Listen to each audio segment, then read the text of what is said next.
আল্লাহ রাব্বুল আলামিন বলেন, আল্লাযীনা ইয়াস্তামিউনাল কাওলা ফায়াত্তাবিউনা আহসানা উলাইকাল্লাযীনা হাদাহুমুল্লাহ ওয়া উলাইকা হুমুল আলবাব।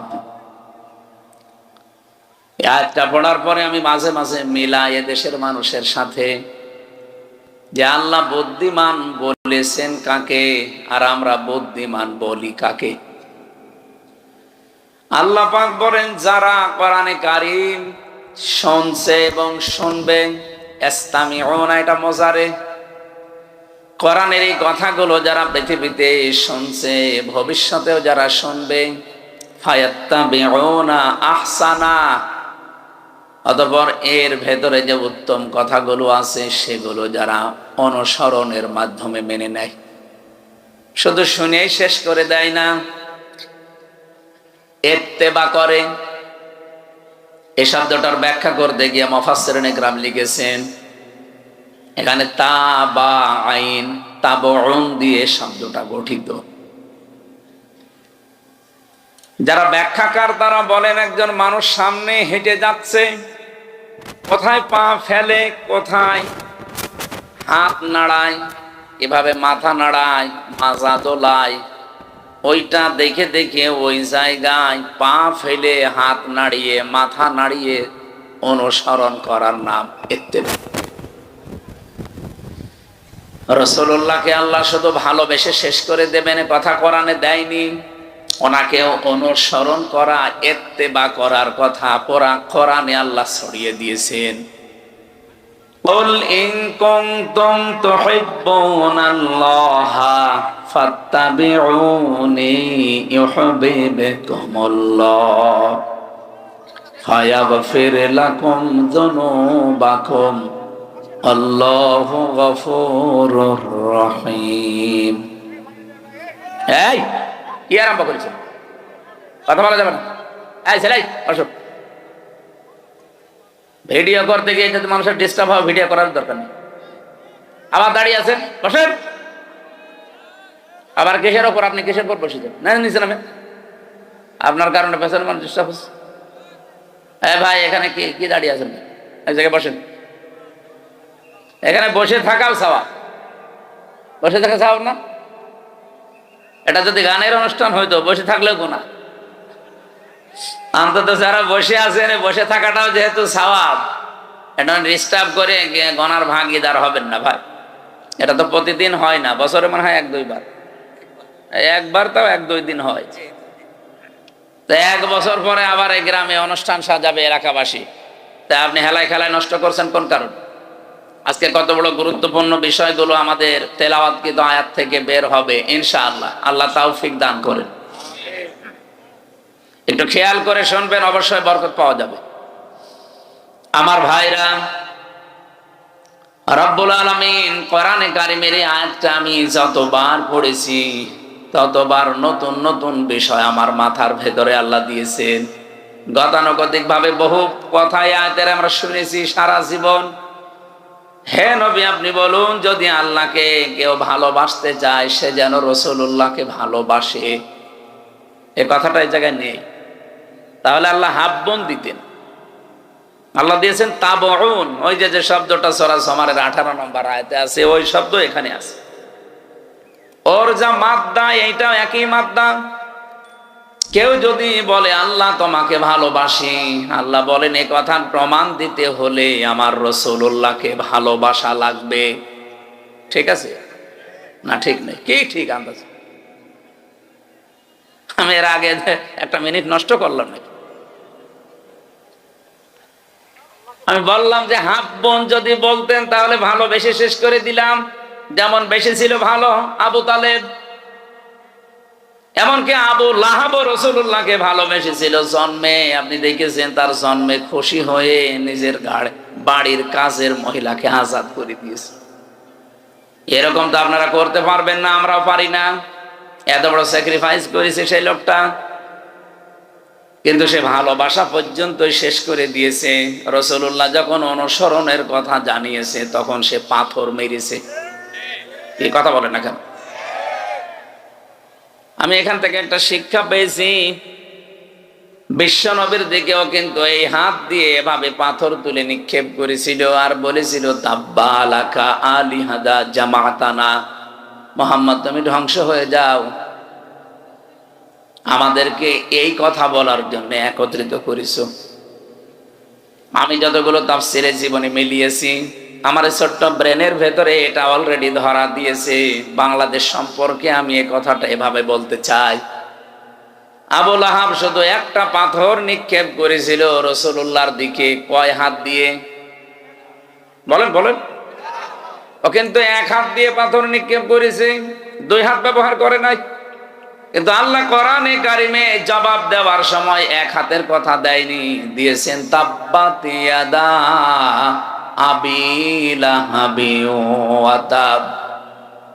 আল্লাহ ইয়াদা নিয়েছিল শব্দটা, নুনটা পড়ে গেছে, ইয়াদুন না দিয়ে আল্লাহ ইয়াদা টান দিলেন কেন? আমার প্রশ্ন, দুনিয়াতে যে যতটুকু অপরাধ করে তার অতটুকু শাস্তি দিলেই এটা ন্যায় বিচার হয়ে যায়। আল্লাহ তাআলা এখানে এক হাত ব্যবহার না করে দুই হাতের কথা জানিয়েছেন। এতটুকু আল্লাহ শেষ করে দেননি, অতাব্বা দিয়েছেন, ওর দুই হাত তো ধ্বংস হবে, এমনকি ওর নিজেও ধ্বংস হয়ে যাক। আল্লাহ বরদোয়া দিতে দিতে এমন পর্যায়ে গেছে, মা আগনা আনহু মালুহু ওয়া মা কাসাব, ও জীবনে যা অর্জন করেছিল ওর কোনো সম্পদ কাজে আসে নাই, এমনকি ওর লাশটা শেষ পর্যন্ত পচে নষ্ট হয়ে গেছে, মাটিও কেউ দিতে পারে না। শেষে ঠেলা দিয়ে গর্তের ভেতরে ফেলে পাথর দিয়ে চাপা দিয়েছে তার আত্মীয় স্বজনেরা। আপনি ভাবেন তো কোন পর্যায়ে তাকে পৌঁছিয়েছে। রাসূলুল্লাহর সাথে বেয়াদবি করে আর কি, সায়াসলা নারং যাতা লাহাব, এখানে আল্লাহ সিন দিয়ে আরম্ভ করলেন। আমার মনে হয় আসলা নারং যাতা লাহাব দিলেও আমরা আলেমরা অর্থ করতে পারতাম, পারতেন না? সিন দিয়েছেন কেন? সিন, সাফা, কদ, লাম এরকম 13টা শব্দ আছে আরবি গ্রামারে। কোন সেন্টেন্সের আগে যদি একটা ব্যবহার হয়, বিশেষ করে সিন আর সাফা, তাহলে বাংলা অর্থ দাঁড়ায় অতি তাড়াতাড়ি, অতি শীঘ্রই। আল্লাহ তাআলা সেই 1500 বছর আগে ওর নামে বলতে বলতে এই পর্যায়ে এসেছেন যে অতি শীঘ্রই ওকে জাহান্নামের লেলিহান আগুনে প্রবেশ করাবো। অতটুকু আল্লাহ বলেন না যে না, ওমরাত, ওর স্ত্রী পর্যন্ত ওর সাথে থাকবে। এখান থেকে আমি সেই কয়টা শিক্ষা বের করতে পেরেছি, তার 1 নম্বরে এই লোকটা এক হাত ব্যবহার করে হাত ধ্বংস হয়ে গেল তার কয়টা? ওনা এইটা দিয়ে মেরেছে, এইটা তো কিছু করে নাই, কিন্তু এই হাত নড়াচড়া করেছিল। আমি যদি এইটা এখন এখান থেকে অন্তত 20 হাত দূরে নিক্ষেপ করি, এভাবে হাত তো ব্যবহার করছি একটা, আর এইটা নড়াচড়া করবে। কি কথা বলছে না কেন? আল্লাহ এই যে নড়াচড়া করেছিল, এই জন্য এই হাতও রাখে নাই, এটাও ধ্বংস করে দিয়েছে। আজ বাংলাদেশ সহ বিশ্বে ইসলাম পন্থীদের ডাইরেক্ট ইনডাইরেক্ট ধ্বংস করার জন্য, ইসলামকে নিঃশেষ করার জন্য যারা কাজ করছেন, ডান হাতের মতো বাম হাত দিয়ে অনেকে পেছন দরজা দিয়ে নাড়া চাড়া দিচ্ছে। বুঝে ঠিক বললেন নাকি আন্দাজে? ইন্না বাতশা রাব্বিকা লাশাদীদ, এমনিতেই আল্লাহ কিছু বলে না, কিন্তু যদি ধরে ওরে আর ছাড়ে না। এই কথাগুলো আরবিতে না বললেও বাংলায় সংসদে বলবো, যে যারা আজকে ডাইরেক্ট ইনডাইরেক্ট ডান হাতের ভূমিকা পালন করছেন ইসলামের বিরুদ্ধে, আর অনেকে আছে বোবা শয়তান, নীরবে শুধু নাড়া ছাড়া দিচ্ছে। গজব আসলে কিন্তু আপনিও বাঁচবেন না।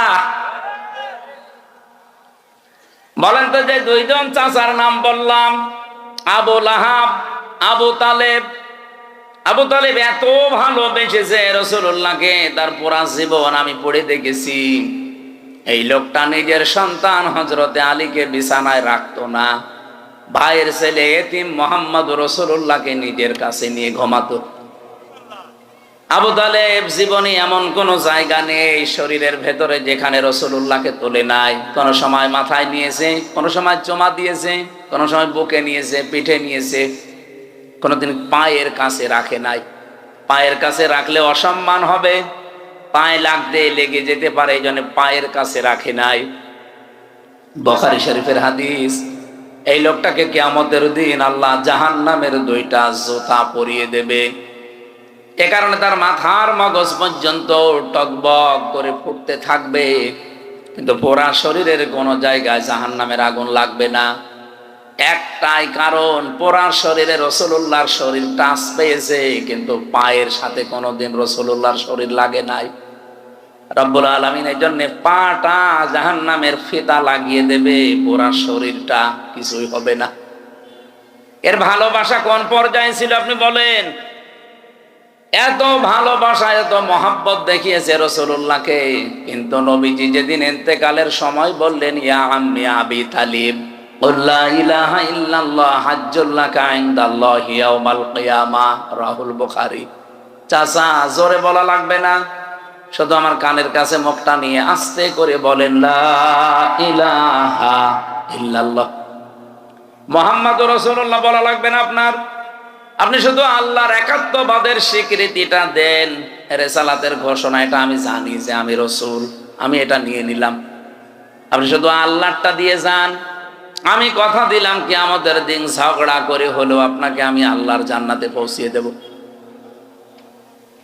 লোকটা পড়ে নাই, ডাক দিয়ে বলেছে, ভাতিজা, তোমাকে ভালোবাসি, কিন্তু তোমার এই কালেমাটা পড়তে পারলাম না, তুমি আমারে মাফ করে দিও। বলেন তো, মাফ করার মালিক কে? রাসূলুল্লাহ।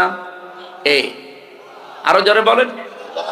মাফ করার একচ্ছত্র মালিকানা যে আল্লাহর, কোথায় আছে বলেন তো? বলেন,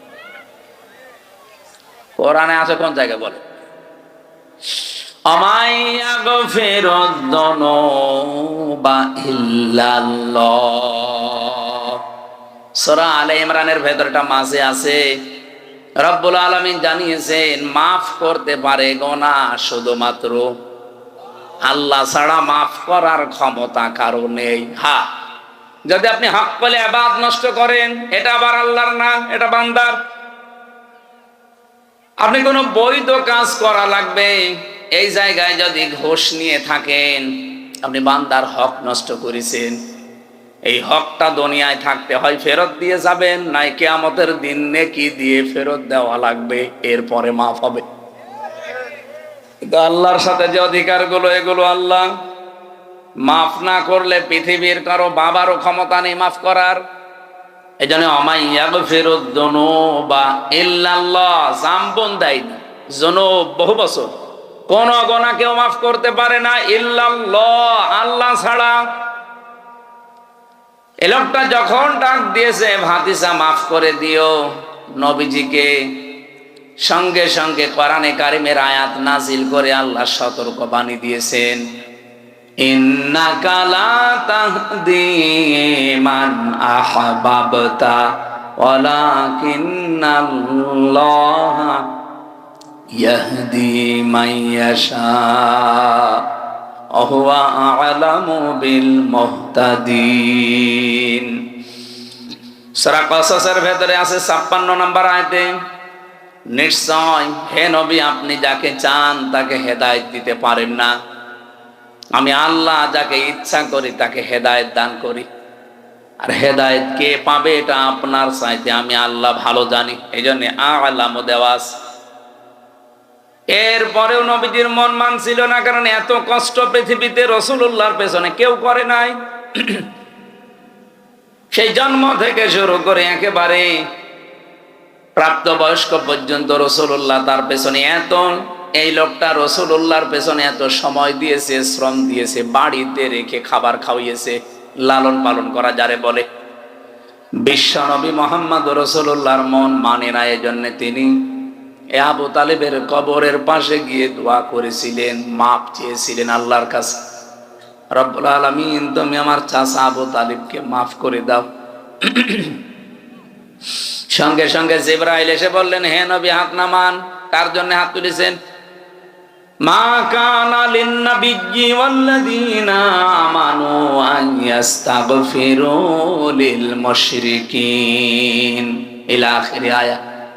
সূরা তাওবার 113 নম্বর আয়াতের প্রথম অংশে আছে, কোন নবীর জন্য, কোন ইমানদারের জন্য জায়েজ না, শোভনীয় না, উচিত না যে কোনো মুশরিক মারা গেলে তার জন্য ক্ষমা চাবে। ওয়ালাউ কানু উলি কুরবা, যদি ওইটা নিজের নিকট আত্মীয় হয়। বাংলার মুসলমানেরা এটা রেকর্ড হচ্ছে।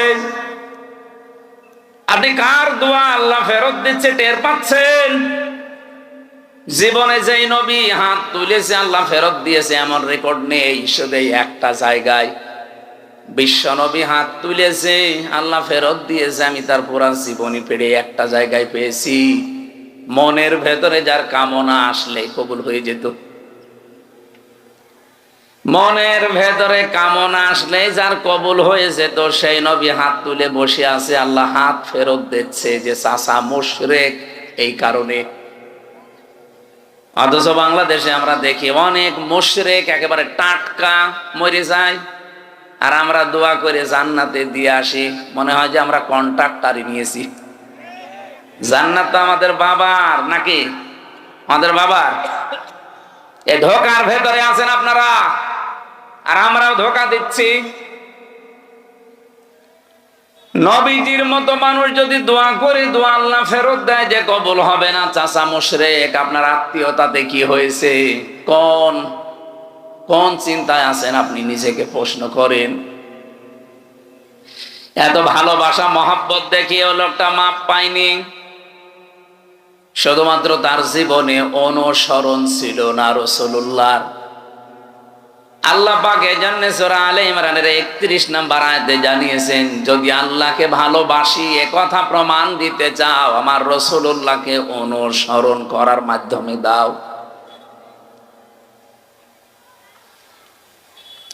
ইউহিব্বুকুমুল্লাহ, এক নম্বরে আমি আল্লাহ নিজেই তোমাদেরকে তাহলে ভালোবাসা আরম্ভ করছি এবং করব। করেছি না, ইউহিব্বু এটাও মজারে। কেউ যদি রাসূলুল্লাহকে অনুসরণ আরম্ভ করে, আমার আল্লাহ তাকে ভালোবাসা শুরু করবে। এদিকে তাকান ভালো করে, শব্দটা বোঝেন। কোরআনের কোন শব্দ যদি কেউ বোঝার জন্য চেষ্টা করেন, 500 রাকাত নফল নামাজের সওয়াব হবে। এই যে ভাই, এই কে, এটা কে? ঠিক আছে,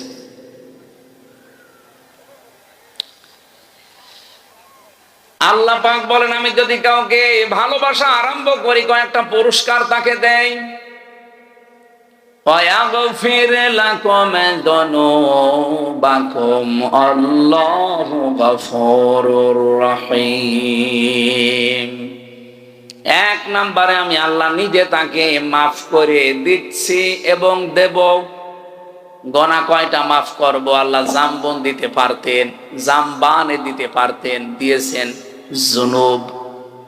একটা গোনাও তার বাকি থাকবে না। আর যখন থেকে রাসূলুল্লাহর অনুসরণ আরম্ভ করবে, ওই দিন থেকে ওর জীবনের সব অপরাধ আমি আল্লাহ মাফ করে দেব। না মাফ করে দিয়েছি, দেব। নওগাঁ বগুড়া বাসী এবার বলেন তো, কেউ যদি রাসূলুল্লাহকে অনুসরণ আরম্ভ না করে, আল্লাহ তাকে মাফ করবে, ভালোবাসা আরম্ভ করবে? বলেন বলেন। এই আয়াতটার ব্যাখ্যা পড়ে আমি যতটুকু বুঝলাম, এই পৃথিবীতে কেউ যদি রাসূলুল্লাহর অনুসরণ আরম্ভ না করে, ও যদি আকাশ দিয়ে উড়িয়েও যায়, আল্লাহ ওকে এখনো ভালোবাসা আরম্ভ করেনি। এখন আমার প্রশ্ন, এই যে অনুসরণটা, এটা কি আংশিক না পূর্ণাঙ্গ? বলেন বলেন। বাংলাদেশে বহু মানুষ আমরা রাসূলুল্লাহ অনুসরণ করি ভালোবাসার মাধ্যমে, কিন্তু আংশিক। হয়তো টুপি দিয়ে, জব্বা দিয়ে, দাড়ি দিয়ে, পাগড়ি দিয়ে, দস্তরখানা বিছিয়ে খাবার খাওয়া, এই অনুসরণ আমাদের শেষ। জীবন কি এই শেষ না আরো আছে? আপনাকে তো অনুসরণ করা লাগবে পূর্ণাঙ্গ। এই পূর্ণাঙ্গ অনুসরণের কথাগুলো যখন আমরা বিস্তারিত বলতে চাই, তখন যারা ওই আংশিক অনুসরণ করে অভ্যস্ত, তারা আমাদেরকে শত্রু মনে করে। আমার কথা মনে হয় বুঝে ফেলেছেন। না বোঝার ভান করে আছেন কারা? হাত তোলেন তো। আপনি এখনো বোঝেননি?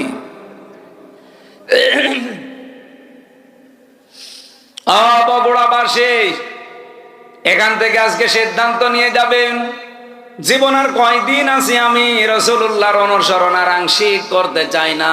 যত ঝড় ঝাপটা আসুক না কেন, অনুসরণ আমি করতে চাই পূর্ণাঙ্গ। কথা বলেন না কেন?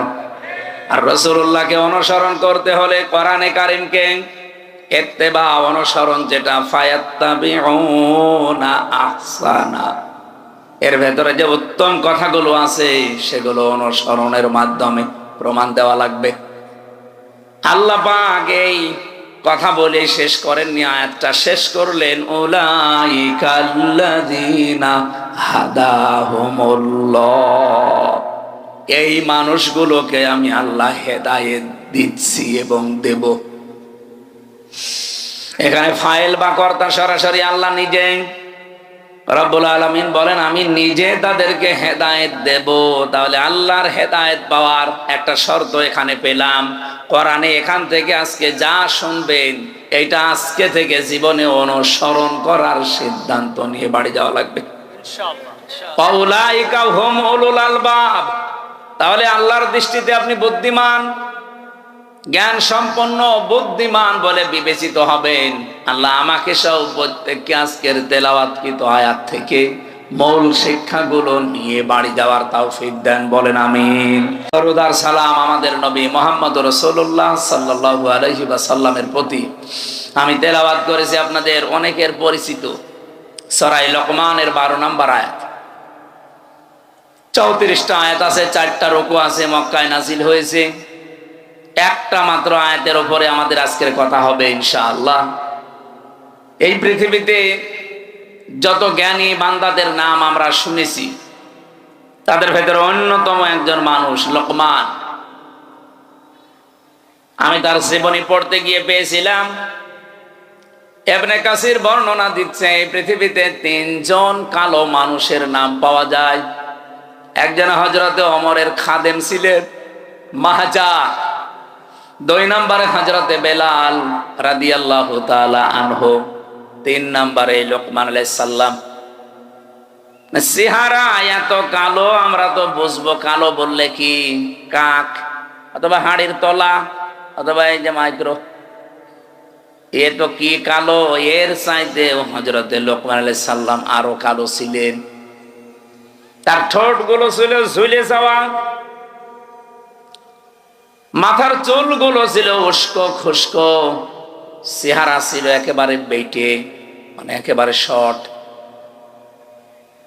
বলেন তো চেহারার যে বর্ণনা এতক্ষণ বললাম, ওনাকে যদি এখন সামনে আনি বারবার দেখতে মনে চাবে। অথচ এই মানুষটার মর্যাদা আল্লাহর কাছে এত বেশি, রব্বুল আলামিন কোরআনে কারীমের 34টা আয়াত সম্বলিত একটা সূরা তার নামে নাজিল করে তাকে চিরন্তন করে দিয়েছেন। তাকে চিরন্তন করেছিলেন কোন কোন কারণে? যে সমস্ত কারণগুলো আছে কোরআনের 34টা আয়াতের ভেতরে, অন্যতম হচ্ছে তিনি তার সন্তানকে, সবাইকে না, তিনি তার সন্তানকে ওসিয়ত করেছিলেন আল্লাহ রব্বুল আলামিনের সম্পর্কে। ওসিয়ত আর নসিহত কিন্তু এক না। ওসিয়ত শব্দটার বাংলা অর্থ হয় জোড়ালো ভাবে তাকিদ দিয়ে বলাকে। হযরতে লোকমান আল্লাহ পাক বর্ণনা দিয়েছেন, ওয়াইদে ক্বালা লোকমানু লিবনিহি ওয়া হুয়া ইয়াইযুহু ইয়া বুনাইয়া লা তুশরিক বিল্লাহ ইন্নাশ শিরকা লা যুলমুন আযীম। স্মরণ করো ওই সময়ের কথা যখন হযরতে লোকমান তার সন্তানকে ডাক দিয়ে বলেছিলেন, হে আমার কলিজার টুকরা সন্তান, লা তুশরিক বিল্লাহ, আল্লাহর সাথে শিরিক করা যাবে না। ইন্না শিরকা লা যুলমুন আযীম, অবশ্যই শিরিক একটা বড় জুলুম। এটা বড় গুনাহ না, এই জায়গায় বড় জুলুমের কথা বলা হয়। পৃথিবীতে যত জুলুম হতে পারে সব চাইতে বড় জুলুম আল্লাহর দৃষ্টিতে শিরিক করা। এই জন্য পৃথিবীর সব গুনাহ মাফের গ্যারান্টি পাওয়া যায়, কিন্তু শিরিক করলে আল্লাহ ঘোষণায় দিয়েছেন যে মাফ হবে না। এই পৃথিবীতে যত নবীর জীবনী আমি পড়েছি, সব নবীদের কম বেশি হয়তো নসিহত ওসিয়ত আল্লাহ করেছিলেন, ওহী পাঠিয়েছিলেন, কিন্তু পৃথিবীর 2,24,000 বলেন আর 1,24,000 বলেন, যত নবী আল্লাহ পাঠিয়েছে প্রতিটি নবীকে একটা ওহী সবাইকে জানিয়েছে, সেটা শিরিক করা যাবে না।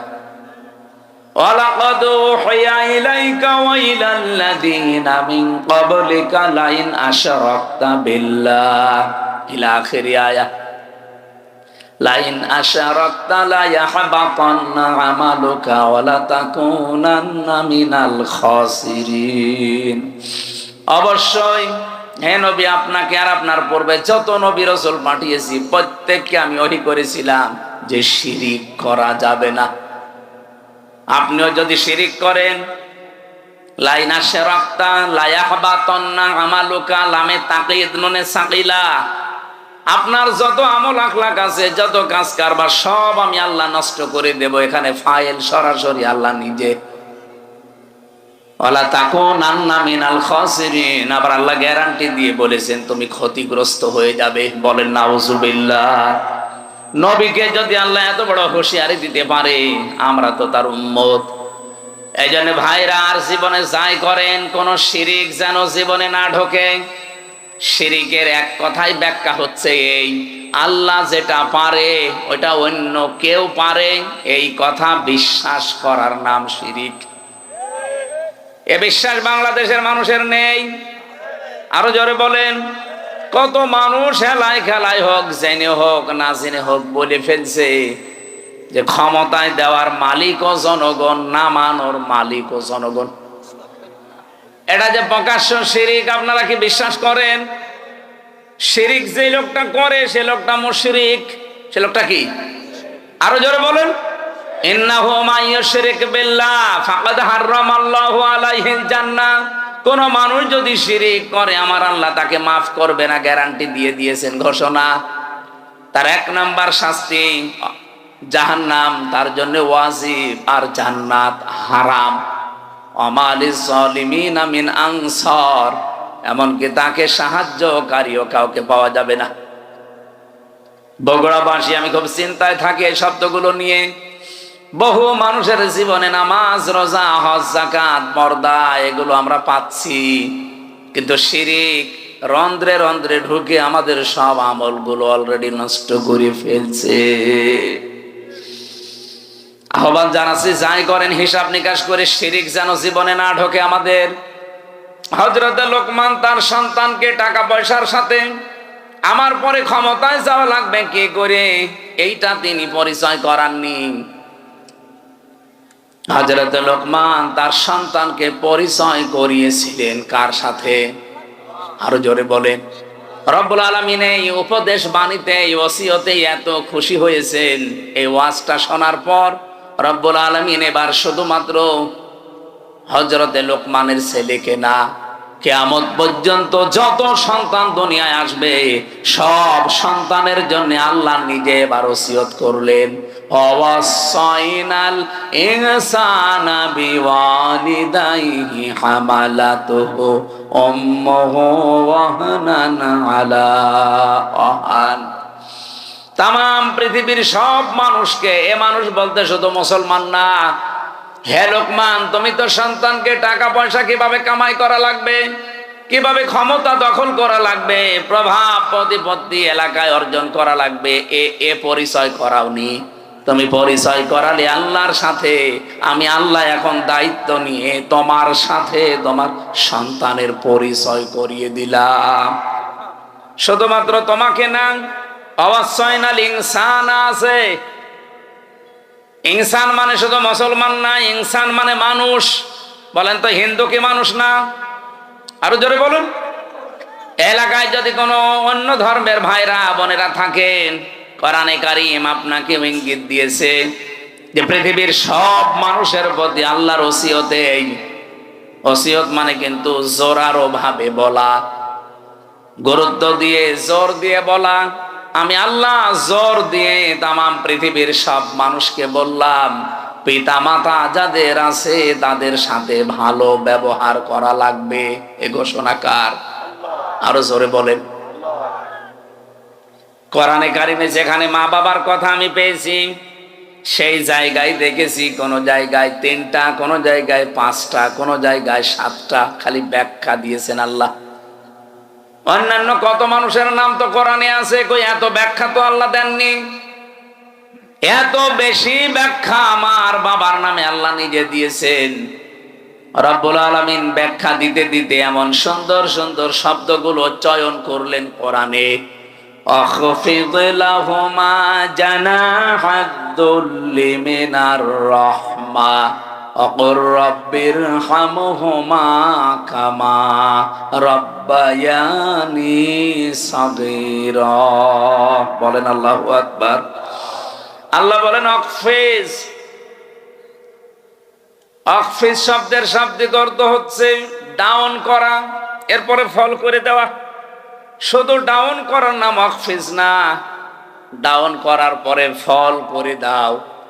জানাহাদ দুল্লি, জানাহুন মানে ডানা, জিল্লুন মানে নম্রতা বা ছায়া, দুইটা অর্থই হয়। তোমার যে ছায়া আছে ডানার, এটা শুধুমাত্র ডাউন করবা না, ফল করে দিবা। আমি আয়াতটা পড়ার পর একবার চিন্তা করেছিলাম, আল্লাহ পাক কেন ডানার কথা দিলেন? কোন মানুষের তো দুনিয়ায় ডানা হয় না, ডানা হয় পাখির। কার? আমাদেরকে ডানা আছে না, আমাদের আছে হাত। আল্লাহ তাহলে ইয়াদুন দিতে পারতেন, ইয়াদুন না দিয়ে, অদুদা না দিয়ে আল্লাহ জানাহুন দিয়েছেন। এটা ধার করে নিয়ে এসেছেন পাখির কাছ থেকে। পাখির কাছ থেকে ডানা ধার করে আল্লাহ আমাদেরকে লাগিয়ে উদাহরণ দিলেন কেন? ডানা তো পৃথিবীতে আরো অন্যান্য জিনিসের আছে, হেলিকপ্টারের ডানা আছে, এরোপ্লেনের ডানা আছে, না নেই? সেই ডানা আল্লাহ তো নেননি, নিয়েছেন পাখির কাছ থেকে। আপনি হেলিকপ্টার, এরোপ্লেনের যে ডানা, এটা শুধুমাত্র ডাউন হয়, ফল হয় না। ফল হলে উড়বে না। এমনকি এর ভেতরে মোলায়েম কিছু নেই, সব শক্ত মজবুত। আর পাখির যে ডানা, এর ভেতরে পর আছে, পালক, এত সফট, এত কোমল, এত নরম। একটার সাথে একটা যখন লেগে যায়, পাখি যখন তার বাচ্চাদেরকে এই ডানার নিচে একটার সাথে আর একটা পর লাগিয়ে দেয়, তখন বাচ্চাগুলো এই ডানার নিচে একটা কিচির মিচির আওয়াজ দেয়। এটাকে বাংলায় বলা হয় অনির্বচন সুখ। তার মানে বাচ্চাগুলো মাকে বসাতে চায়, মা তুমি যেভাবে আমাদেরকে আগলিয়ে রেখেছো, তোমার ডানাগুলো শুধুমাত্র ডাউন করনি, ডাউন করার পরে ফল করে দিয়েছো। এই জন্য আমরা এমন নিরাপদে আছি যে আমাদেরকে আর অন্তত কোনো শত্রু দেখতে পাচ্ছে না, আমাদের ক্ষতি হওয়ার আর কোনো সম্ভাবনা নেই। আল্লাহ পাক বলেন, পৃথিবীর সন্তানেরা, মার বাবা তোমার জীবদ্দশায় যেন এইটা মনে করে যে আমার সাইফুল্লাহ থাকতে আমার আর কোনো চিন্তা নেই। আমার মনে হয় এরকম কথা মনে করার মতো সন্তান বা বাবা মা অনেক কম। অধিকাংশ পরিবারের সন্তান থাকা এটা আরো ঝামেলা। গতকালকে একটা ভিডিও দেখছিলাম, একটা সন্তানকে তার মা বাবা সম্পদ দিয়ে যায়নি, এই জন্য বাবার কবর ভেঙে দিচ্ছে। এটা দেখেননি? গাইবান্ধা এক সাহাবী এসে বলেছিল, হে রাসূল, আমার বাবা আমাকে কিছু দেয়নি, আমি কি করব? বিশ্ব নবী বলেন, কিছু যদি না দেয়, ছোটবেলায় যা দিয়েছে কিয়ামত পর্যন্ত হায়াত পেয়েও সেটা শোধ দিতে পারবা না। বাবা যা বলে ওইটাই ফাইনাল, যদি আল্লাহ রসুলের বিরুদ্ধে না যায়। যেই ছেলেটা এই যে মা বাবার কবর ভেঙে দিচ্ছে, টাকা পয়সা হয়তো জমি জায়গা তাকে দেয়নি, ও বুঝে করুক না বুঝে করুক, আমি শুধু ওর একা দোষ দেইনি, এই দোষটা ওর বাবারও আছে। কারণ যেই শিক্ষাটা দিলে সন্তানে আচরণ করবে না, সেই শিক্ষা ওর বাবা ওকে দেয়নি। যে শিক্ষা দিলে আল্লাহর পরে মা আর বাবার স্থান এটা জানা যায়, ওই রকম শিক্ষাগুলোই মনে হয় আপনাদের এলাকায় বিভিন্ন জায়গায়। সাইফুল্লাহ ভাই বলছিলেন প্রায় 17টা কয়টা বক্তব্য চালু আছে, 11টা 13টা। তোমার মা বাবা যদি পৃথিবীর সব কিছু তোমাকে ছেড়ে দিতে বলে, নবীজি বলেন মার বাবার জন্য সব কিছু ছেড়ে দেওয়া তোমার জন্য ফরজ, যদি ওটা জায়েজ হয়। এখানে একটা মাসলা আছে, যেহেতু আলেমরা বসে আছেন, মায়ের কথা শুনে কিন্তু স্ত্রীকে তালাক দেওয়া জায়েজ নেই। এত সম্মান যে মায়ের, এত সম্মান যে বাবার, আপনি মায়ের কথা মতো স্ত্রীকে তালাক দিতে পারবেন না, কিন্তু বাবার কথা মতো পারা যাবে। কারণ বউ আর শাশুড়ির ভেতরে যে সম্পর্কটা মার মেয়ের মতো হওয়া দরকার, এটা 100টার 98টা পরিবারে আজ বাংলাদেশে নেই। এই কথা বলে না কেন? এ ওর দোষ ধরে, ও এর দোষ ধরে। অথচ ওইটা যদি ওনার নিজের মেয়ে হতো কোনোদিন ওইভাবে ভুল ধরতো না, আর ওইটা যদি ওর নিজের মা হতো কোনোদিন দোষ ধরতো না। আল্লাহ ভালো জানে যে দুইজনের ভেতরে মিল হয় না, হচ্ছে না। এই জন্য মায়ের কথা মতো হুট করে আপনি বউ তালাক দিতে পারবেন না। বাবার কথা মতো যদি ওটা জায়েজ পর্যায়ে যায়, তাহলে বউ বাদ দেওয়া জায়েজ আছে। আমার ভাইরা, আমি একটা বাস্তব কথা বলছি। আজ বাংলাদেশের আমার যতটুকু ধারণা আমি দেখতি এবং শুনি, এদেশের আজ 100টা পরিবারের 90টা পরিবারে শান্তি নেই, শুধুমাত্র বউ আর শাশুড়ির এই ছোট মনের কারণে। আমরা আহ্বান জানাবো, মেয়েরা যারা এসেছেন, আপনাদের মনটা আপনারা উদার করবেন। কয়দিন থাকবেন এই দুনিয়াতে? এই ছোট্ট দুনিয়ার ফেরেবে পড়ে যদি বিশাল আখেরাত আপনি পরিবারেই নষ্ট করে ফেলেন, আপনার মতো কি বলবো আহাম্মক আর কেউ নেই। প্রত্যেককে আহ্বান জানাচ্ছি, নিজের মায়ের মতো মনে করে চলেন। নিজের মাও তো কত দোষ করে, ভুল করে, আপনি সবই সহ্য করে নেন, মাফ করে দেন। নিজের মেয়েও তো কত ভুল করে, না জানলে শিখিয়ে দেন। শাশুড়িগুলো যদি এই পর্যায়ে তৈরি হয়, আর পুত্রবধূগুলো যদি মেয়ের মতো তৈরি হয়, বাংলাদেশের পরিবারে স্বামীদের হার্টের রোগ হবে না। বিয়ে করেনি তো হাসতেছে, বিয়ে করলে টের পেয়েছে। বিয়ে যারা করে না, ওরা এই ঔষধ এখনো পায়নি।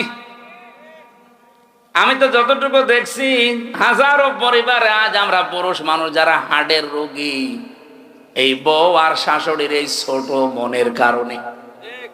এই এলাকায় মনে হয় এরকম মহিলা নেই? সম্মানিত মা বোনেরা, শুধু নামাজ পড়া, রোজা রাখার, কালো বোরকা পরা ইবাদত না, শাশুড়ির সাথে মায়ের মতো আচরণ করাও ইবাদত। পুত্রবধূর সাথে নিজের মেয়ের মতো আচরণ করাও এটা ইবাদত। আপনি কিন্তু জালেম হয়ে মরবেন। এই শাশুড়ি যারা কিছু হলেই শুধু ছেলের কানে কানে তুলে দেয়, এটা তাল লাগায়, এর কারণে ছেলেটারও তার বউকে দেখতে পারে না, পরিবারে অশান্তি হয়, মেয়েটা অশান্তিতে থাকে। এই শাশুড়ি এরকম মন যাদের আছে, এরকম আচরণ যারা করেন, আপনি কিন্তু জালেম হয়ে মরবেন। এরকম শাশুড়ি কার বাড়িতে আছে একটু হাত তোলেন দেখি। এই এলাকায় তো ভালো মানুষ সব, দেখালাম তো, অনেক ভালো এলাকা।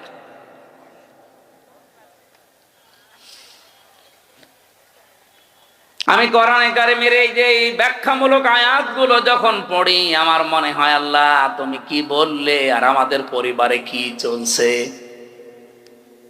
মায়ের কষ্টের কথাগুলো আল্লাহ আয়াতের পরবর্তীতে তুলে ধরেছেন। হামালাতুহু উম্মুহু ওয়াহানান আলা ওয়াহনি ওয়া ফিসালুহু ফি আমাইনি আনিশকুরলি ওয়া লিওয়ালিদাইকা ইলাইয়াল মাসির। আল্লাহ বলেন, এত কষ্ট করে মা তোমাকে পেটে বহন করে। আমি এই হামালাতুহু উম্মুহু ওয়াহানানের ব্যাখ্যা পড়েছি। একটা মা পৃথিবীর জমিনে একটা সন্তানকে ডেলিভারি দেওয়ার সময় 57 ইউনিট কষ্ট সহ্য করে। বিজ্ঞানী আয়াতের ব্যাখ্যা করতে গিয়ে জানিয়েছে এই পৃথিবীর যত শক্তিশালী মানুষ হোক, এমনকি যদি ডোনাল্ড ট্রাম্প হয়, ও সর্বোচ্চ 47 না 45 ইউনিট কষ্ট সহ্য করতে পারবে। 45 ইউনিটের বেশি কষ্ট দিলে ডোনাল্ড ট্রাম্প মরে যাবে। কিন্তু একটা মা আপনাকে আমাকে পৃথিবীর এই মুখ দেখাতে গিয়ে ডেলিভারির সময় 57 ইউনিট কষ্ট সহ্য অলরেডি করেছে। এই কষ্ট সহ্য করার সময় সে সিদ্ধান্ত নিয়ে ফেলেছিল যে এই পৃথিবীতে যদি আমির হামজা, এ গোলাম রব্বানী, এ আকরাম এ সুন্দরভাবে খালাস হয়ে যায়, তাহলে জীবনে আর স্বামীর কাছে যাব না।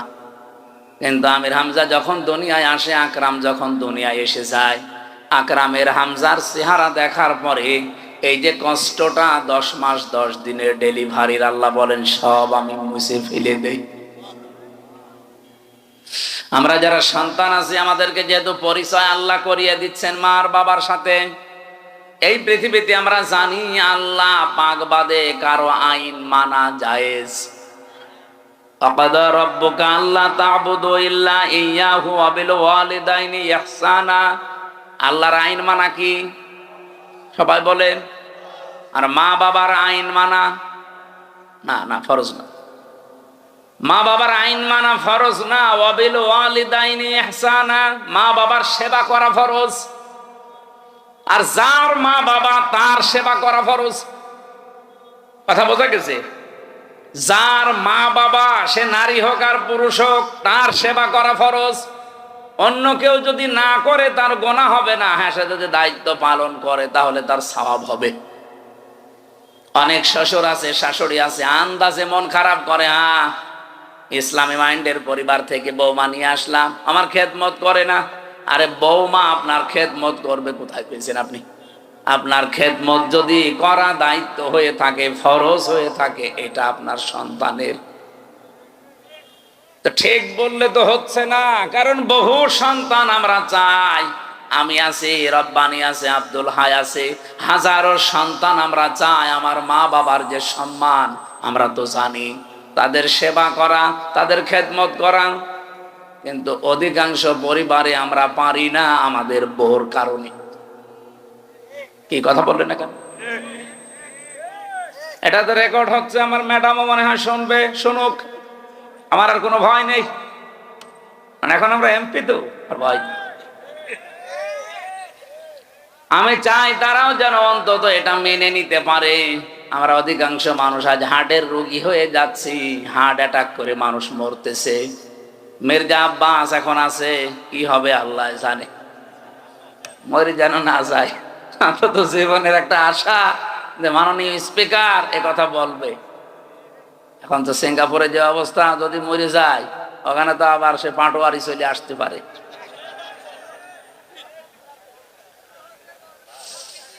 বগুড়াবাসী, এবার আমি যে কথা তুলতে চেয়েছিলাম, আমার 8টা পয়েন্টের উপর আজকে আলোচনা আমি নোট করেছি।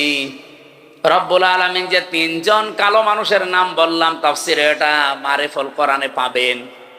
এই 3জন কালো মানুষের ভেতরে হযরতে লোকমান একজন। আল্লাহ পাক বলেন, আমি আল্লাহ তার মর্যাদা এত বেশি বাড়িয়েছি কেন জানো? ওয়ালাকাদ আতাইনা লোকমানাল হিকমাতা, অবশ্যই আমি লোকমানকে জ্ঞান দিয়েছিলাম, হিকমা দিয়েছিলাম, আর তাকে এই কথা বলে দিয়েছিলাম, আনিশ করলি ওমা ইয়াশকুর ফাইন্নামা ইয়াশকুরু লিনাফসি, আনিশ করলিল্লাহ, যে আমি আল্লাহর শুকরিয়া আদায় করো, কৃতজ্ঞ হও। যে ব্যক্তি আল্লাহর শুকরিয়া আদায় করে সে যেন নিজের জন্যই করে। ওমান কাফারা ফাইন্নাল্লাহা গনিয়্যুন হামিদ, কোন মানুষ যদি পৃথিবীতে আল্লাহর শুকরিয়া আদায় না করে, কুফরি করে, অকৃতজ্ঞ হয়ে যায়, সে যেন মনে রাখে আমার আল্লাহ মুকাফেক্ষিহীন, প্রশংসিত। এটা আমরা তেলাওয়াতকৃত আয়াতের বাংলা অর্থ ছিল। এবার আমি যে আয়াত থেকে যা পেয়েছি এগুলো ডেলিভারি দিতে চাই, নাকি চলে যাবেন? থাকবেন তো ইনশাআল্লাহ?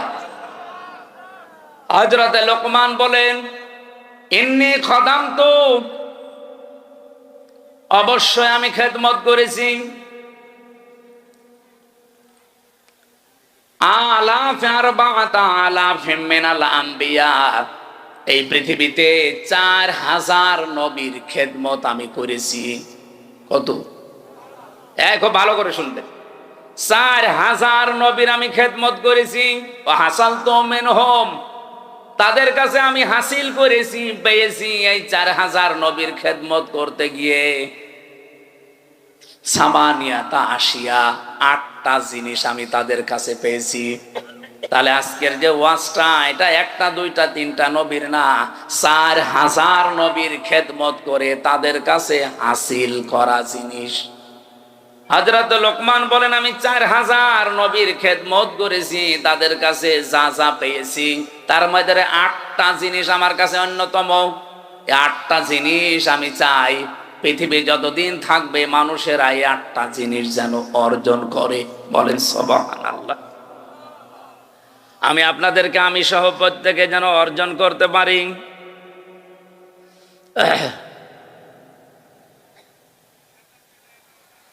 বারবার কল মানুষ দেয়, মানুষের বিবেক আছে, সময় জানে যে আলোচনা। 1 নম্বরে 8টা শিক্ষার ভেতরে আমি পেয়েছি নবীদের কাছ থেকে যে নামাজের ভেতরে মন তৈরি করা লাগবে। কিসের ভেতরে?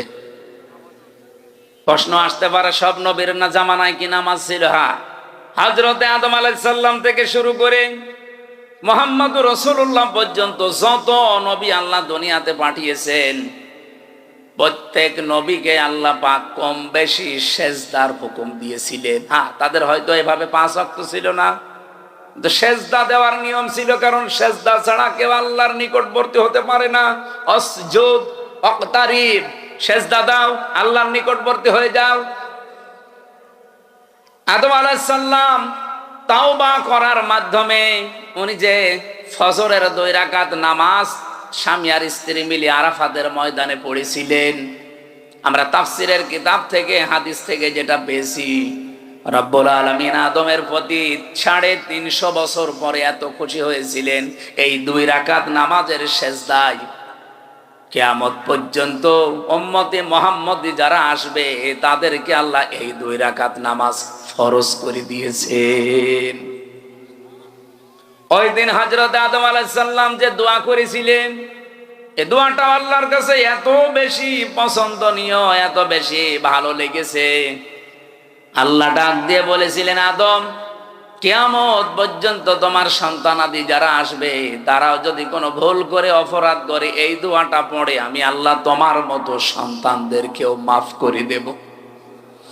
আদমের সন্তান আমরা যারা জবান খুলে পড়েন, রব্বানা যালামনা আনফুসানা ওয়া ইল্লাম তাগফির লানা ওয়া তারহামনা লানাকুনান্না মিনাল খাসিরিন। ফজরের নামাজের যে 2 রাকাত, এটা আদম আলাইহিস সালাম থেকে পাওয়া। জোহরের নামাজের যে 4 রাকাত, হযরত ইব্রাহিম আলাইহিস সালাম থেকে পাওয়া। আসরের নামাজের যে 4 রাকাত, হযরত উসাইর আলাইহিস সালাম থেকে পাওয়া। মাগরিবের নামাজ যে 3 রাকাত, হযরত আইয়ুব আলাইহিস সালাম থেকে পাওয়া। এশার নামাজ যে 4 রাকাত, এটা হযরত আয়েশার কারণে স্পেশাল ভাবে আল্লাহ মুহাম্মদুর রাসূলুল্লাহকে দিয়েছেন। রব্বুল আলামিন বলেন, হযরতে লোকমান, তাকে আমি আল্লাহ জ্ঞান দিয়েছিলাম, হিকমা দান করেছিলাম। এই জ্ঞান পাওয়ার পরে তার প্রথম কাজ হয়েছে সে শুকরিয়া আদায় করেছে আল্লাহর। তাহলে এখান থেকে কয়েকটা শিক্ষা পাওয়া যায়। জ্ঞান যারা পাবে, জ্ঞানী তো আল্লাহর দৃষ্টিতে তারা যারা আল্লাহর কাছে নত হবে, নম্র হবে, শুকরিয়া আদায় করবে আল্লাহর নিয়ামতগুলোর। তা আমাদের আচরণটা পুরা উল্টা। একটা ভিডিও দেখছিলাম আজকে আসার সময়, নৌকা নিয়ে পার হয়ে যাচ্ছে একজন, 2 জন শিক্ষিত মানুষ। মাঝিকে নৌকা যখন একেবারে নদীর মাঝে, অনেক সুন্দর সুন্দর কথা শোনাচ্ছে মাঝি, তুমি আমাদের বাবা, তুমি আমাদের দাদা, বাবা দাদা খালু যা বলার সব বলছে, যে শুধুমাত্র নদীটা আস্তে আস্তে পার করো। এ কথাগুলো শুনতে শুনতে বেশ নদীটা পার করে যেই ডাঙ্গায় তুলে দিয়েছে। আজ আমাদের সামাজিক জীবনে এটা আছে না নেই? বেশ ভালো মানুষ মনে হয়, বাড়িতেও ঢোকে, সালাম দিয়েই ঢোকে, ঢোকার পরে শয়তান তারে দখল করে নেয়, বাড়ির ভেতরে শুধু এদিকে ওদিকে উকি চুকি দেয়। উনি বলেন 4000 নবীর খেদমত করে আমি এইটা পেয়েছি যে কারো বাড়িতে ঢুকলে উকি চুকি দেওয়া যাবে। কথা বুঝেছেন? অনেক মানুষ চালাকি করে আমি দেখি, বাড়িতে বাড়ির বাইরে দাঁড়িয়ে সালাম দেয়, আসসালামু আলাইকুম। এটা দেওয়ার পরে জিজ্ঞাসা করে, করতে করতে বাড়ির ভেতরে প্রবেশ করে সব দেখা শেষ। না, এই চালাকি করা যাবে না, কোরআনের নিষেধ। ইয়া আইয়ুহাল্লাযীনা আমানু লা তাদখুলু বুয়ুতান গায়রা বুয়ুতিকুম হাত্তা তাস্তানিসু ওয়া তুসাল্লিমু আলা আহলিহা। রব্বুল আলামিন বলেন, হে নবী, ইমানদারদেরকে বলেন, নিজের ঘর হোক আর অন্যের ঘর হোক, সালাম দেওয়া অনুমতি ছাড়া কারো বাড়িতে যাওয়া, এটা আমাদের আর সামাজিক জীবনে আছে। বলেন বলেন, এটা আল্লাহ যেন আমাদের মেনে চলার তৌফিক দেন, বলেন আমিন। এটা অনেকেই হেলায় খেলায় নষ্ট করে, আমলটা করতে চায় না। না, এটা কোনো অনেক গুরুত্বপূর্ণ বিষয়, কোরআনে আল্লাহ যেহেতু দিয়েছেন। বহু মানুষ এই ছোট্ট আমলটার ভেতরে, এরপরে আমি কিছু আয়াতের ব্যাখ্যা পড়ে তাফসিরে দেখেছি, আজ যারা নিজেদের স্ত্রীকে প্রথম 1 বছর 1.5 বছর 2 বছর ভালো লাগে, কিন্তু এরপরেই দেখি সংসার আর টেকে না, নিজের বউর চাইতে অন্যের বউ দেখলেই কেমন যেন ভালো লাগে। এরকম মানুষ দেশে নেই? আপনি আছেন এরকম? এই রোগ দেশে আছে না নেই বলেন তো? প্রথম কিন্তু ভালোই লাগে। কালকেও একটা বিচার এসেছিল আমার কাছে, প্রায় রাত 10:30 পর্যন্ত এটার বিচার আমি করেছি। একজন মাওলানা, আমি নাম নিলাম না, উনি এসে ওনার স্ত্রী সহ 2 জনই এসেছে। স্ত্রীর অভিযোগ হচ্ছে যে এমপি সাহেব, এ স্বামী আমারে প্রথম বিয়ের 3 মাস 4 মাস 6 মাস 1 বছর খুব ভালোবেসেছে, কিন্তু এখন যেন আমার দিকে ওর আর মন নেই। মাওলানা আমারে আস্তে করে বলছে যে হ্যাঁ, আসলে তো কথা একেবারে মিথ্যা না, প্রথম প্রথম ভালোই লাগতো, কিন্তু এখন আমার অন্যের বউ দেখলেই ভালো লাগে, আমারটা আর ভালো লাগে না। বললাম এটা একটা রোগ, এ রোগের ঔষধ আছে না নেই? বলেন বলেন। قل للمؤمنين يغضوا من أبصارهم ويحفظوا فروجهم ذلك أزكى لهم إلى آخر آية। হে নবী, মুমিন পুরুষদেরকে বলেন তারা যদি এই 2টা ঔষধ খেতে পারে, 1 নম্বরে আপনি চক্ষুকে নিম্নগামী করবেন, 2 নম্বরে লজ্জা স্থানের হেফাজত করবেন। হ্যাঁ, বহু ডাক আসবে, বহু ষড়যন্ত্র চক্রান্ত শয়তান বিছিয়ে রাখবে। এই 2টা ঔষধ যদি কেউ মাত্র 1টা মাস একটু পালন করতে পারেন, আল্লাহর কসম আমি এই আয়াতের বিশ্বাস নিয়ে বলছি, আপনার নিজের বউ ভালো লাগবে, অন্যের বউ তখন আপনার কাছে খারাপ লাগবে। 1টা মাস একটু করে দেখেন, চক্ষুকে নিম্নগামী করবেন, যেটা দেখা জায়েজ নেই ওইটা দেখবেন না, আর নিজের লজ্জা স্থানটা একটু বাঁচিয়ে রাখেন। 1 মাস 6 মাস 1 বছর না, 1 মাস যদি এভাবে একটু কন্টিনিউয়াস করা যায়, আল্লাহর সাহায্য আসবে। তখন আর এই হাজারো পরিবারে যে সংসার আজ ভেঙে যাচ্ছে, এইটাও বন্ধ হবে। এখানে যারা এরকম রোগী আমরা আছি, আমরা যেন রোগ মুক্ত হতে পারি, আল্লাহ তৌফিক দেন, বলেন আমিন। সত্যি করে বলেন তো, এরকম রোগ আছে কার? কোন এলাকায় ওয়াজ করতে আসলাম গো? এটা সব আল্লাহর ওলি। এরকম কোন রোগী তো এলাকায় নেই। এটা শুধু পুরুষের ক্ষেত্রে না, মেয়েদের ক্ষেত্রেও। আজ হাজারো পরিবারে খালি ডিভোর্স আর ডিভোর্স চলছে, এই একটা মাত্র কারণে, নিজের চোখের হেফাজত নেই। 2 নম্বরে লজ্জা স্থানের হেফাজত করে না। স্বামী বাড়ি না থাকলে বহু মহিলা আছে আল্লাহকেও ভুলে যায়, স্বামীকেও ভুলে যায়। এই 2টা জিনিসের গ্যারান্টি একটু নেন। আমি আশা করছি আপনাদের আমাদের যেসব রোগটা আছে এই রোগকে আল্লাহ পুরাপুরি নিরাময় করে দেবেন, বলেন আমিন।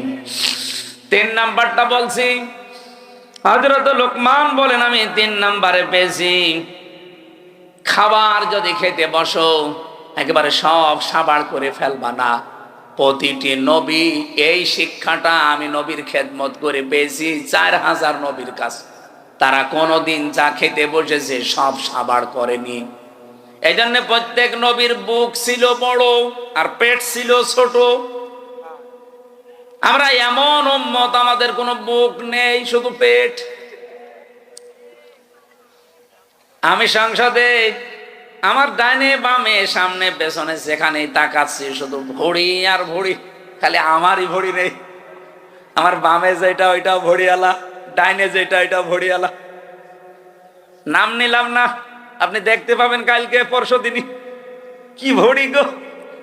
মাঝে মাঝে আমার মনে হয় আল্লাহ এদের ভড়ি দেখে তো মহিলারা লজ্জা পাবে, ছেলে মেয়ে হয় আমাদের আর ভড়ি হয় এর।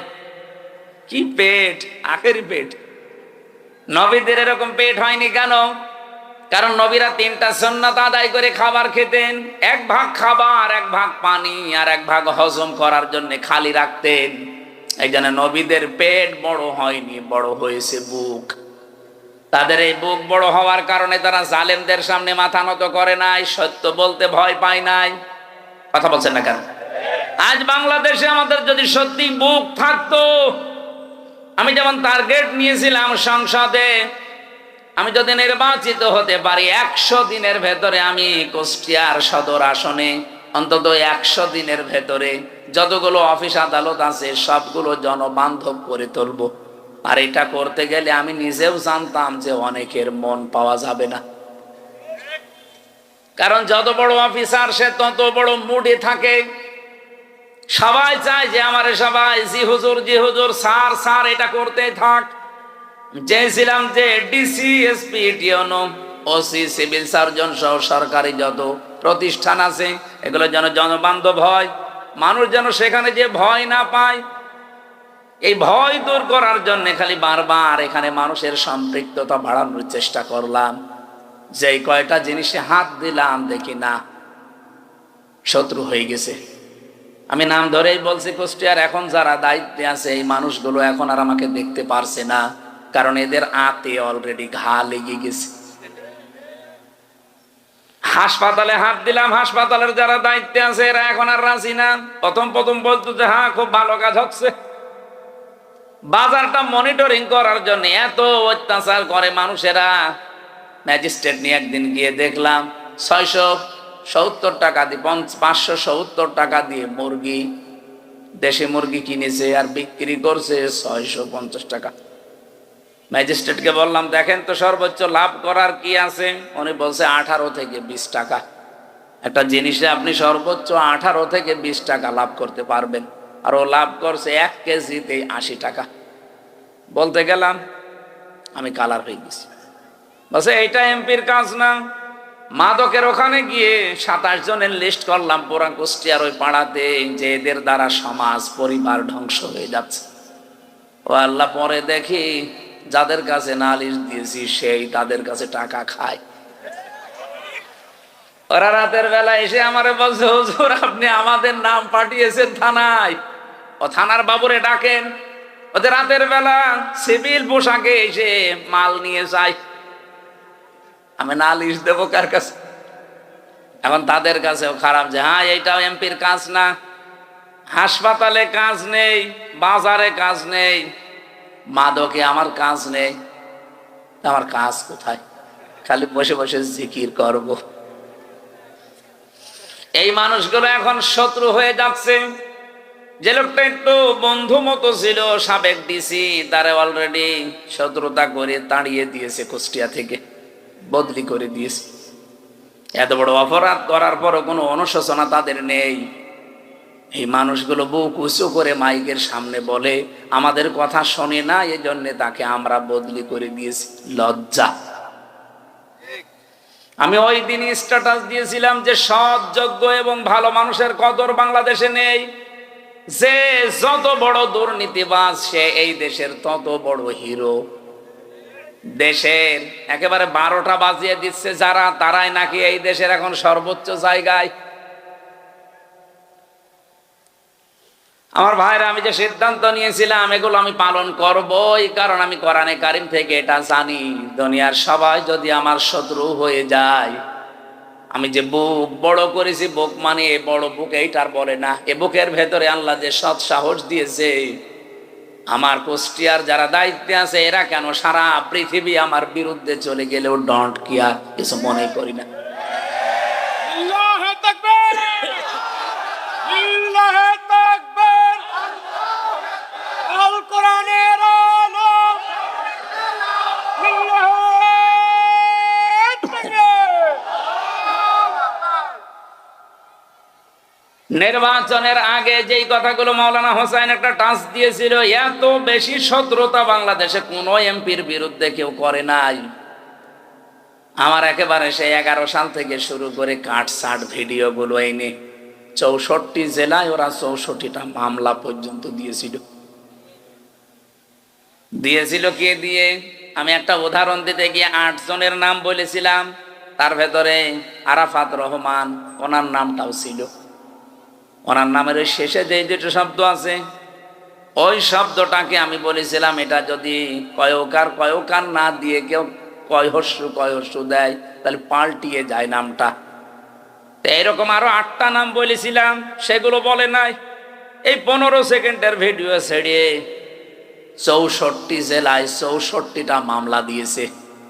ওরা মনে করেছিল মামলা দিলে মনে হয় এ বসে যাবে। আরে ভাই, আমি তো আয়না ঘরে থাকা মানুষ, জেল তো আমার কাছে শ্বশুর বাড়ি মনে হয় না। আয়না ঘরে থেকে যে আমি ফাঁসির কন্ডেম সেলের ভেতরে ছিলাম 3 বছর, খেয়ে না খেয়ে আমি ঝুলেছিলাম প্রায় 11 ঘন্টা, মাথা নিচের দিকে পা উপরের দিকে দিয়ে। আর আপনি আমার এখন ভয় দেখাচ্ছেন মামলা ও ছাতা তো আমি গুলিয়ে খেয়ে ফেলবো। এজন্য আমাদের বুক বড় করা লাগবে ভাই। মাওলানা আব্দুল হাই সাইফুল্লাহ ভাই আমার বড় ভাই, আমি চাই আমাদের বুক যেন এরকম বড় হয় নবীদের মতো। প্রতিটি নবীর বুক ছিল বড়, তার মানে বুকের ভেতরে সাহস ছিল, আর পেট ছিল একেবারে ছোট। আজ বাংলার আলেম ওলামাগুলো যদি আমরা বুক বড় করতে পারতাম, বুকের সাহস নিতে পারতাম, আমার মনে হয় রাম বাম আর জেনারেল মানুষগুলো আলেমদের কদর আরো বেশি করত। এ দোষ শুধু আমাদের নিজেদেরই। আমি বুক বড় বলতে কিন্তু শুধুমাত্র একেবারে ডোনাল্ড ট্রাম্পের মতো এভাবে বুক বড় বোঝায়নি, এর ভেতরে সাহস লাগবে, ঈমান লাগবে। হযরত লোকমান বলেন, আমি নবীদের কাছে 4000 নবীর কাছে এইটা পেয়েছিলাম, 4 নম্বরে পেয়েছি প্রত্যেকটা নবীর কাছ থেকে যে কথা বলতে হলে হিসাব করে বলা লাগবে। কত মানুষ আজকে কথা বলছে দেখেন, হিসাব নেই। কত মন্ত্রী আজ কথা বলছে, তেল দিতে পারে না, একটু সরি বলবে না, হাইটে চলাফেরা করতে পারেন না, শরীর ভালো থাকবে। মানে মাথা থেকে পা পর্যন্ত পিটানোর দরকার শয়তান। কালকের দিন পরে তো দেখা হবে না, কারণ আমার পাশেই সিট, ওই সামনে তাকালে দেখা হবে। আমি জিজ্ঞাসা করবো চোখে চোখে যে আপনি একটা কথা বলবেন, তেল দিতে পারেন না, সরি বলবেন না। বলছে হাঁটাহাঁটি করলে শরীর ভালো থাকে। সংসদের মেন গেট থেকে ভেতর পর্যন্ত এতটুকু পথ উনি হেঁটে আসে না, গেটে নামে, এরপরও মানুষের ঘাড়ে হাত দিয়ে যায় ভেতরে। আর সে যদি এই কথা বলে, কথা হিসাব নিকাশ করে বলা দরকার না? গতকালকে একজন এক কথা বলে অলরেডি সারা দেশে এখন 92 ভাগ